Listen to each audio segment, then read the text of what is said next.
listeners. Welcome to Grief Out Loud. Remember the last time you tried to talk about grief and suddenly everybody left the room? Grief Out Loud is opening up this often avoided conversation because grief is hard enough without having to go through it alone. We bring you a mix of personal stories, tips for supporting children, teens, and yourself, and interviews with professionals in the grief world.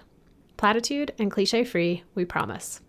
Grief Out Loud is hosted by me, Jana DeCristofaro, and produced by the Dougy Center for Grieving Children and Families in Portland, Oregon.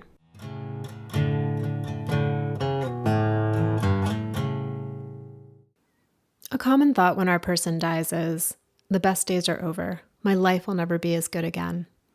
Our person might be a partner, sibling, parent, best friend, a child, anyone who played a significant role in our life, and also a role in how we pictured our life unfolding in the future.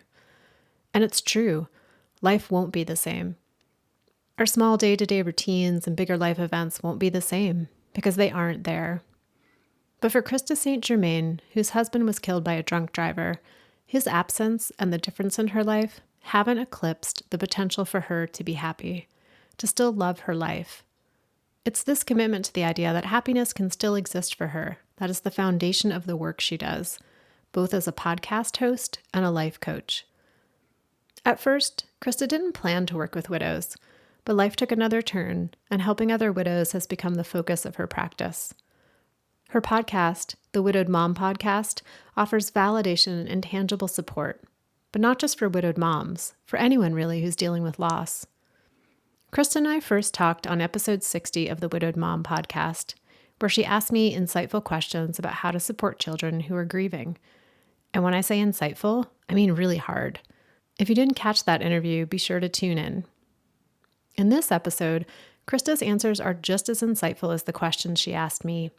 We talk about how she shared the news of her husband's death with her 2 children, how she navigated the what-ifs and the if-onlys around how her husband died, and how she came to understand that there really are no bad emotions, that feelings aren't problems that need to be fixed, even including the really uncomfortable ones like anger, guilt, and shame.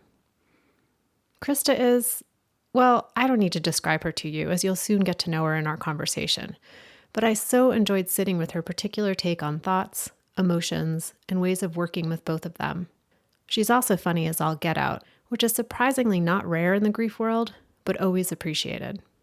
Krista, thank you so much for joining me for Grief Out Loud today. My pleasure. Absolutely. It's always so fun to have somebody on the show when I've been on their show, because now I get to be on the other end of, well, I'm on the same end of the mic, but on the other end of the asking and the answering of the questions. So I'm looking forward to our conversation. Yeah. And it's fascinating for me too, because your podcast was so helpful to me early on before I ever entered this work. So it's kind of a full circle moment. So I always like to start with just hearing a little bit about the person, like the person that brought you to doing this work and to talking so openly about your grief. So how do you describe your husband, Hugo?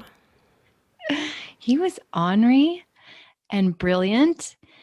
He was an electrical engineer. And so he was very nerdy, but also kind of a Renaissance man, right? So he just loved all subjects. He loved reading. He loved talking. He was very passionate and fiery. He would get super riled up about something and his whole neck would turn red, he'd just get fired up about things. And he had this really quirky laugh that we always poked fun at him for, but he was kind of known for. And of course, being French Canadian and his first language being French, even though his English was, I think, amazing, the way he said particular words always sticks out to me. But he was just full of life and lots of fun and loved to be outdoors and very passionate about airplanes and life. Just lots of life in him. And has how you talk about him or describe him to people, has that changed over the years since he died? I think it's maybe become a little bit less altruistic and a little more realistic. I think in the beginning, it was easier to just remember all the good stuff and downplay. It's like people kind of enter that sainthood place in your mind. And I think I did that a little bit. Whereas now I just see him in maybe a more human and balanced kind of way. It makes sense then that you started with ornery. That was the first adjective. Yeah.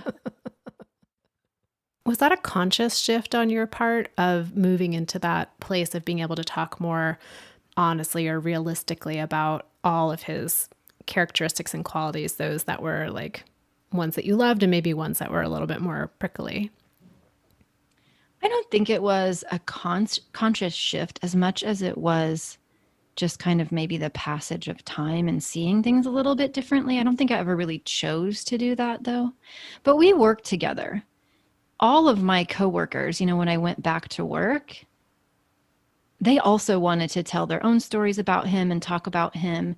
And so I think a lot of it, that was really helpful to me. And because we talked about the funny things and the silly things and the crazy things that he would say and do, that kind of helped me stay a little more grounded there, because it wasn't just in my head, it was other people reminiscing. And sometimes people telling me stories that I hadn't heard, because, I'd only worked for that company for 10 years. He'd been there for 20.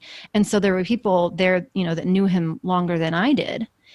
And so some of the things that I learned about him, I didn't know before he died. And some pretty, entertaining aspects. So, yeah. And before we hit record today, you and I were chatting a little bit about the places we live in the country and what natural disasters we're most prone to, as I'm out here in Portland dealing with wildfires and wildfire smoke. And we were having that like, oh, I wonder, what's better or worse, a tornado or an earthquake? And that comes up so often in conversations about how someone has died. And I was just wondering with your husband, he was killed by a drunk driver. And what role did how he died play in your grief? Yeah. A pretty significant one in my mind. So, and it was not only a drunk driver, but it was also, so he was trying to change the tire on my car. So I had pulled over and he was trying to change the tire and he had parked behind me. And while he was getting in my trunk trying to find the tire, then the person who caused the accident, hit the back of his car and trapped him in between his car and mine. So it was both the accident, but then also my role in the accident, right? So I went through all of the woulda, shoulda, couldas for myself and the guilt, and I should have called AAA, and, I didn't follow my instincts, and I should have pulled up further on the highway, and I should have gotten the car serviced before the trip, and all of those sorts of lovely guilt-inducing thoughts that I had to work through. Of course, then just also not seeing it coming in any way, shape, or form. I had no preparation for it. So I had to go through adjusting to the reality of it wasn't a dream, even though it felt like a terrible nightmare that actually did happen. And so there was that part of where it just all felt so surreal that it couldn't have possibly happened. And then the trauma aspect of being there and the memories of what I saw and what I heard and, kind of continuing to flash back to the scene of the accident in my mind, watching everything that happened in the hospital and them, the doctors trying to save him for what felt like ever. I'm not sure how long it actually was, but felt like forever, watching all of it. So then there was just all of that. And his mom, he was an only child and his mom lived in Montreal, and her coming in and having to have that, discussion with her. All of those things, I think, added facets to what I needed to work through to be able to move forward. Yeah. And then even the doctors, right? The doctors admitting that things hadn't gone well, that they had made they didn't really say accidents, but things hadn't gone the way they had wanted them to. And so then, do you sue them? Do you forgive them? What is all of that about? Waiting for, nearly a year for the court proceedings and all of that. And do I forgive him? And so lots of facets that were unique based on the situation. Yeah. And as you were talking, you described, those feelings of guilt and like, I should have done this or could have done something different, or somehow I was at fault in this. And you didn't talk about anger at the person who hit the car or, at the doctors. Just wondering if that played a role for you as well. Less so than looking back, I think I would have expected. I had some moments of anger. I was kind of more angry that it all happened. But for some reason, my brain fairly quickly went to, it just was never really directed at one person, I guess. Because my thinking about the driver was you don't do meth and ingest alcohol and get behind a car on a Sunday afternoon if everything in your life is going swimmingly, right? You just don't do that. So that's a hurting person. Now, am I happy he did it? No. Do I want him to receive the consequences? Yes. But I don't think he did it on purpose. And so it was easier for me to not be angry when I saw it from that perspective. And kind of the same way with the doctors. I was just mad that it happened. But, even after he died, we were in the intensive care unit and one of the doctors came in and he was just crying. He was just crying. And he was, I guess you would call him the attending physician. So where he had been supervising a resident and the resident performed a procedure with a known complication that didn't go according to plan. And this other doctor tried to salvage it and clearly he didn't. How much did that contribute to my husband's death? I'm not exactly sure, but he clearly was expressing to me that he felt like it was his fault.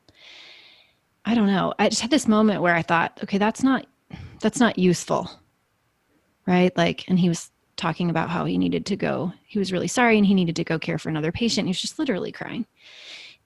I felt way more compassion in that moment than I think I ever imagined that I would feel, which is kind of surprising when I look back on it, but I really did feel compassion for him. And I believed he was doing his best. It just didn't work. It just wasn't good enough. But I didn't ever really think that anybody tried to hurt my husband on purpose. And so that, I guess, is probably why I wasn't so angry.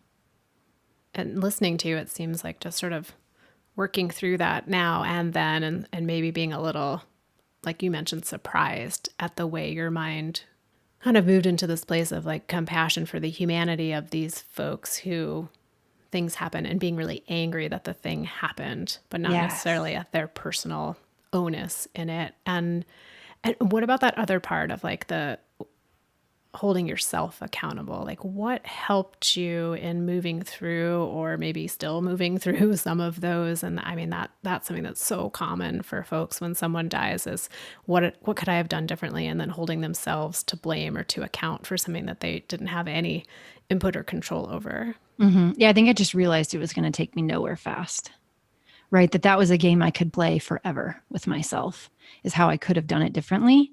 And to what? For what? Right? That was a complete waste of my life and my energy. And almost I could see it as a disservice to my husband.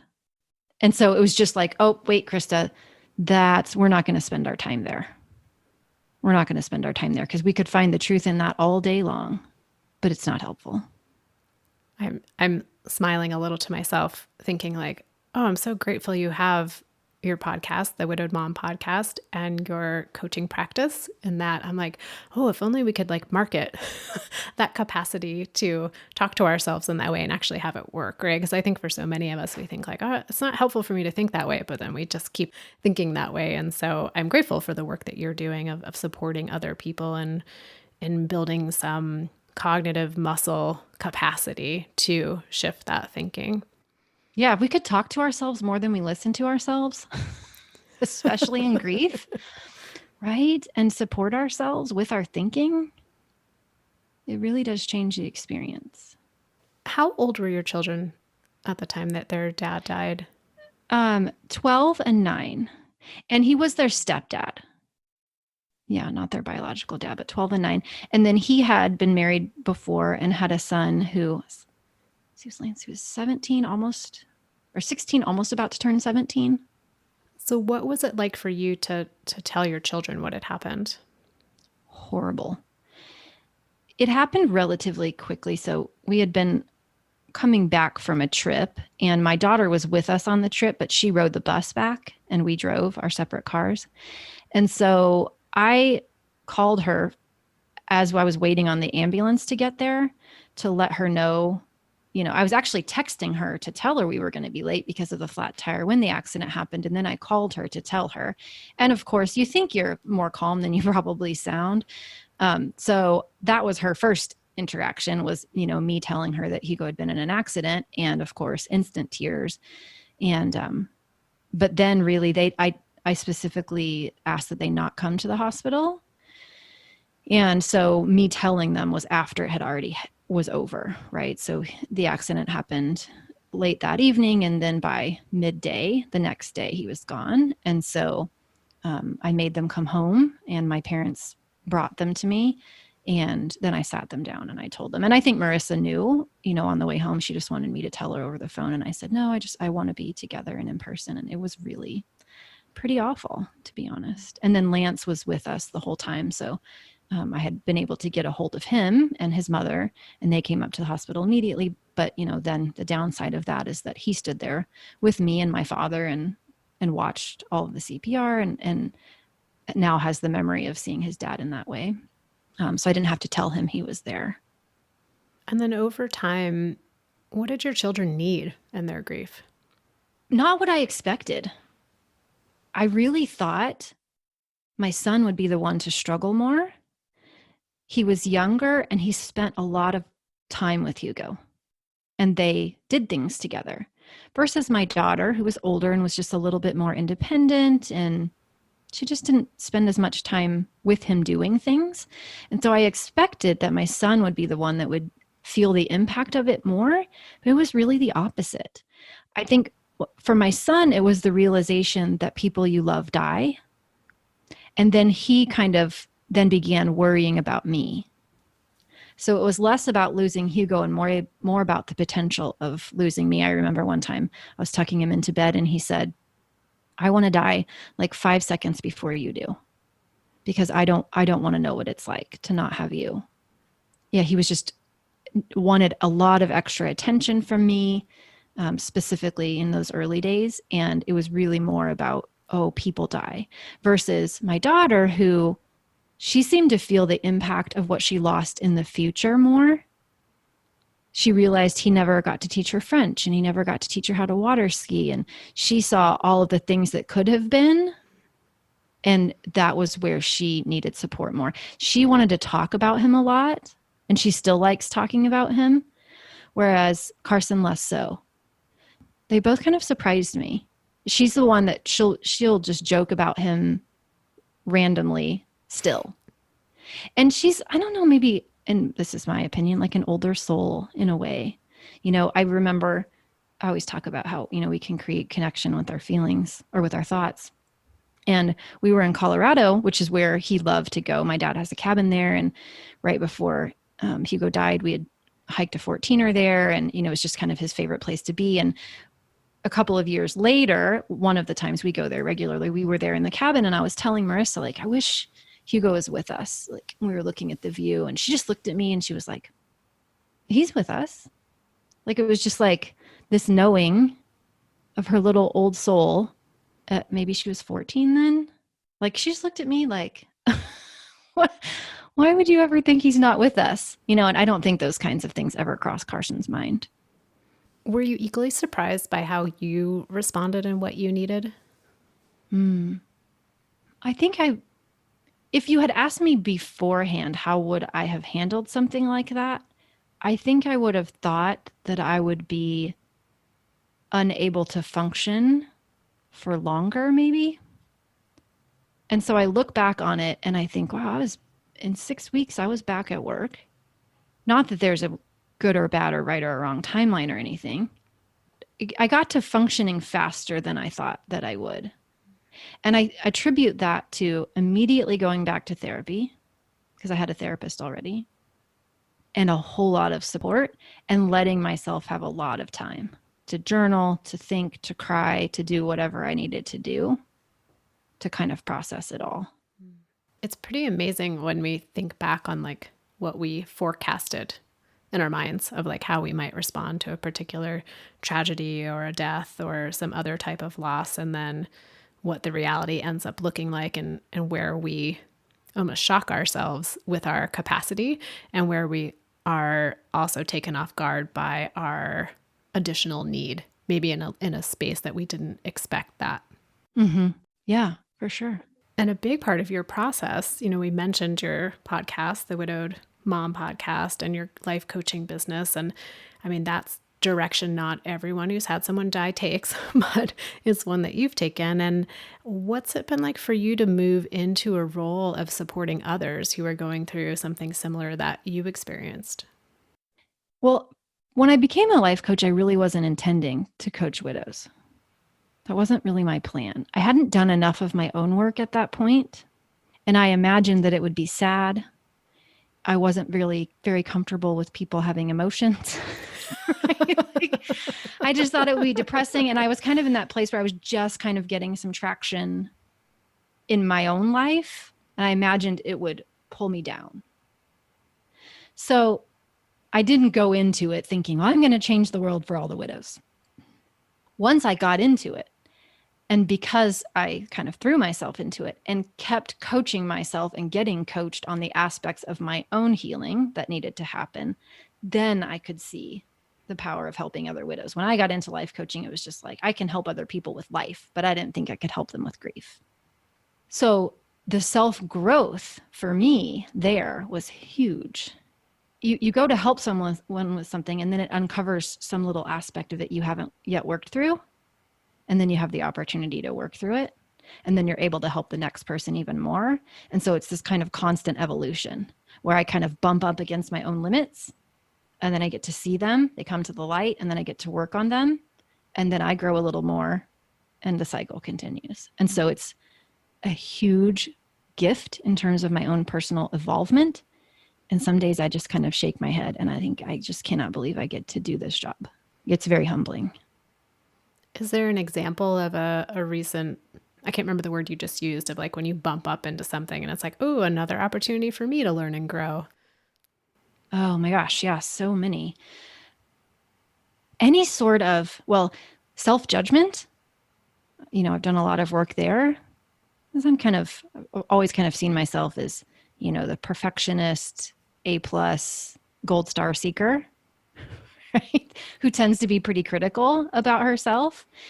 Whenever I get to coach someone on something there, and then I see, ooh, this hurts a little bit, there's something that doesn't quite feel right to me, then I kind of take that as my sign of I need to do a little bit of more work there. But people will just bring me all sorts of things that maybe weren't related necessarily circumstantially to my own life experience, but it's maybe a thought pattern or a feeling pattern or something I'm resisting that feels like a little bit of a bruise. And then I just see that as that, okay, there it is. There's the hook. There's what I need to work on. It's all over the place. It seems like those things you mentioned, because I felt like you were talking for me with perfectionism and gold star seeking. I just feel like, well, there's a lifetime of work right there. I know no need to add anything else. There's plenty of fodder. Yeah. Yeah, for sure. And we take those same thought patterns, right, and apply them to grief. Everybody's different, but for me, is there a right way to be doing this, a wrong way to be doing this? There are feelings I'm supposed to be feeling. There's feelings I'm not supposed to be feeling. There's a certain place I'm supposed to be in my healing versus not. There's compare and despair of, my journey versus that of others. It's all that stuff. Yeah, which leads me to my next question. In the podcast conversation we had for your show and in other episodes I've listened to, you talk a lot about this idea that there's no bad emotion, which, on a basic level, I'm like, yeah, I can get into that. But then on like a feeling level, sometimes I'm like, oh, is that really true? Because there's some feelings I really don't enjoy as much as other feelings. So could you talk a little more about that idea of like, what was it like for you to come to that realization, and how is that helpful for folks who are in grief? Yeah. So when we think about emotions as bad, we kind of avoid them. Yeah. But if all emotions are designed to be part of our human experience, and because we're humans with brains that have thoughts that create feelings, right, and we're going to have them all, then thinking of them as bad actually just makes them worse. So that's why I like to think about them as just experiences.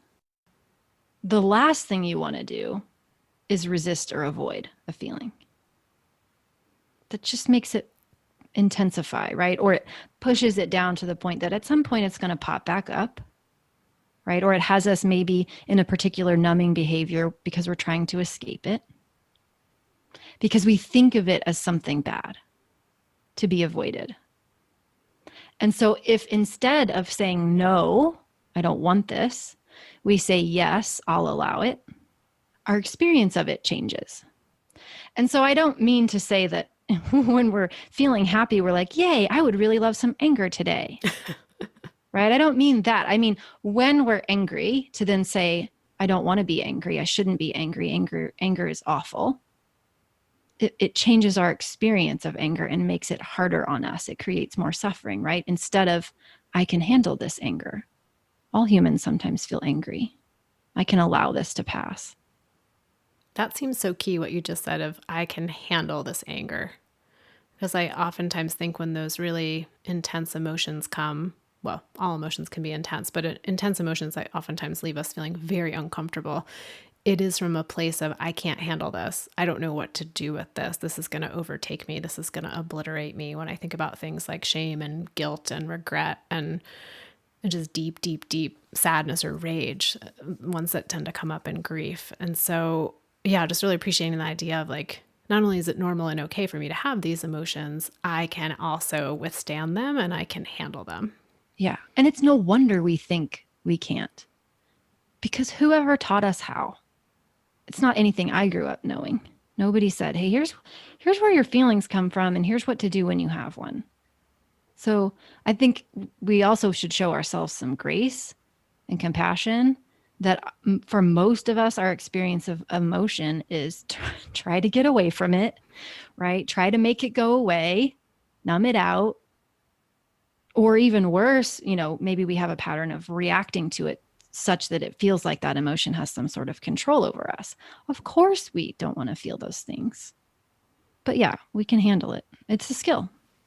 What are the ways that you model that or teach your children about how they can handle some of the bigger emotions that come with grief? Mm-hmm. I remember, as you asked me that question, I remember when Carson was getting ready to go to middle school, and it was after Hugo died. And I don't even think it was grief related. It just jumped out in my brain. But he was really nervous and anxious about getting lost in the building and what that would be like. And so I did something with him that I teach my clients to do, which is to name the emotion. What is it, right? So for him, it was anxiousness. And then to open up to it, to get really curious about it and interested in it. And then figure out from that place of the watcher, right? Like watching our physical experience in our body. What is it that's happening? And so I just started asking him all of these questions about what he was noticing in his body and what it was like.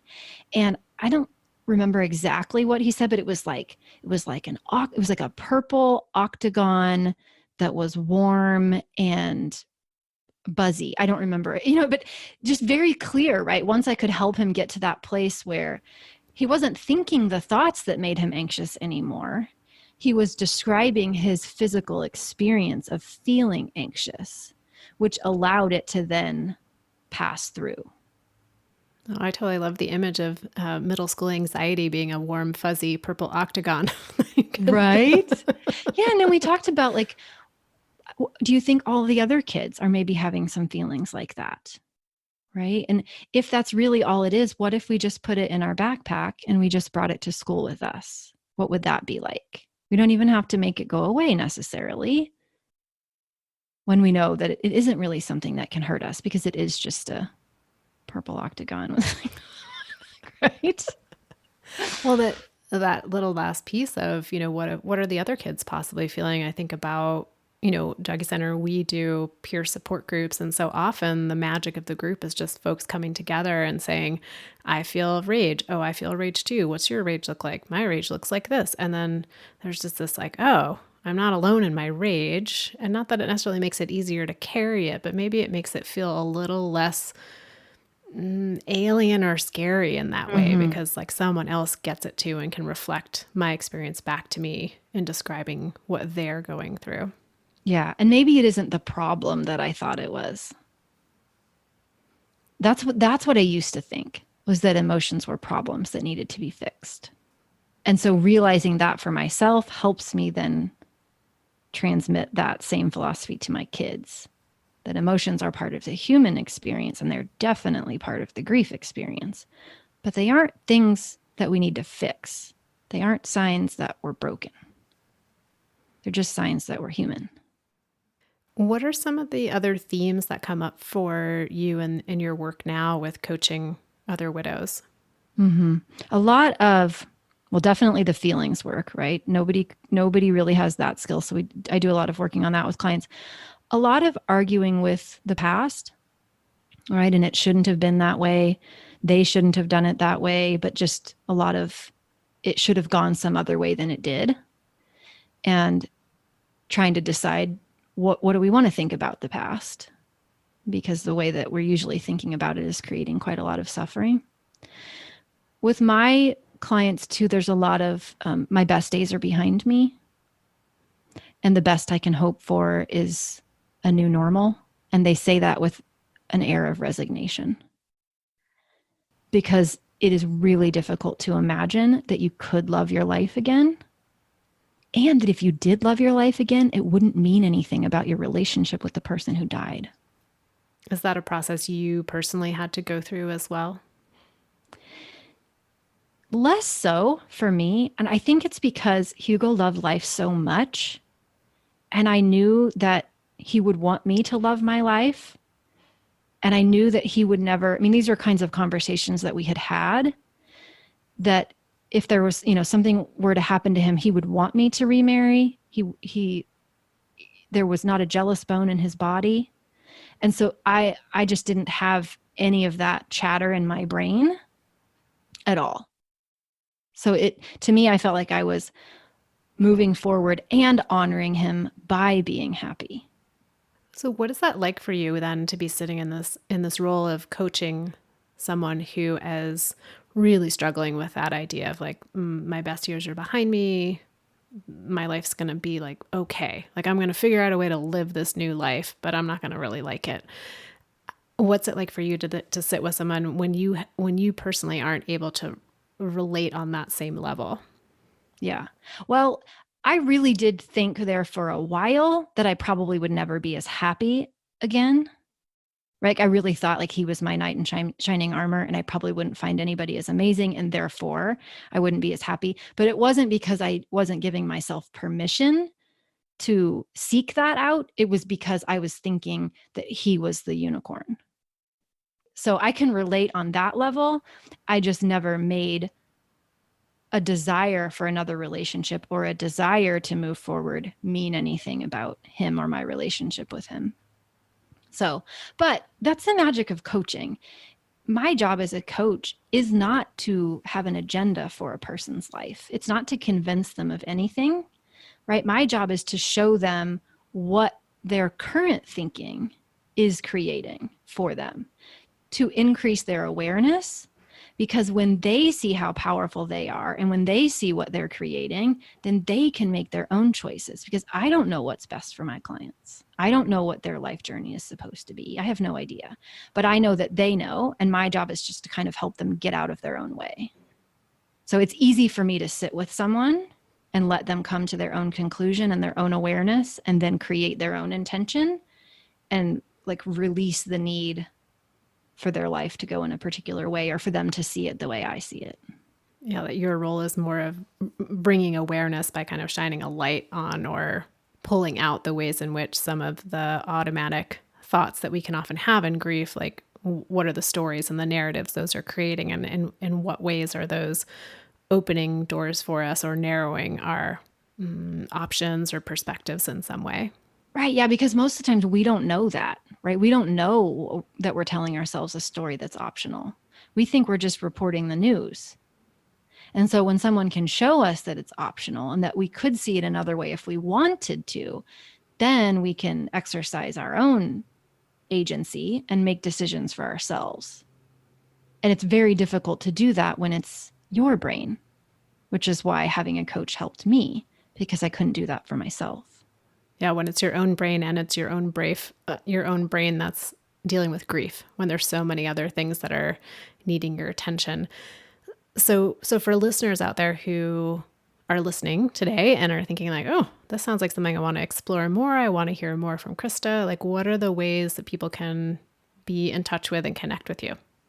Yeah, my podcast for sure. It's called the Widowed Mom Podcast. And even though it's called the Widowed Mom Podcast, I get a lot of emails from people who aren't widows or moms that tell me that it's just helpful for them, even people going through divorces, just because grief isn't just about death, right? So that's one way for sure. I'm having some fun on Instagram, kind of figuring that out a little bit. So at Life Coach Krista. And then I also do pretty regularly Facebook Lives and some free public coaching calls. So all of that is coachingwithkrista.com. Well, thank you so much, Krista, for spending some time today talking with me on Grief Out Loud and kind of bringing our conversation full circle that we started on the Widowed Mom podcast a couple months ago. Yeah, thank you. And thank you for doing this podcast, really. I mean, I know you hear from some of your listeners, but just as one of them, I couldn't find anything really when I found your podcast. It was such a relief to me. I just so remember hearing the platitude and cliche free and thinking, oh, thank God. Somebody who's just going to be honest and I can actually, feel understood. So thank you for the work that you do. Yeah, I sometimes think we could just say that platitude cliche free. End of episode. End of episode. You're welcome. Well, thank you again. I learned something new every time we talk, and listeners, be sure to check out Krista's podcast, her Instagram, her Facebook Lives. There's just so much more to engage with around this topic. And Krista, I hope your week remains natural disaster free as it has so far. Likewise. Appreciate it. And listeners out there, thank you again for tuning in each and every time. I say thank you for that. If you want to reach out to me, I'd love to hear what the show means to you. You can reach me at griefoutloud@dougie.org. And if you're interested in learning more about the Dougie Center or supporting our work in any way, you can go to dougy.org/griefoutloud. Thanks again for listening and hope you'll join us again next time.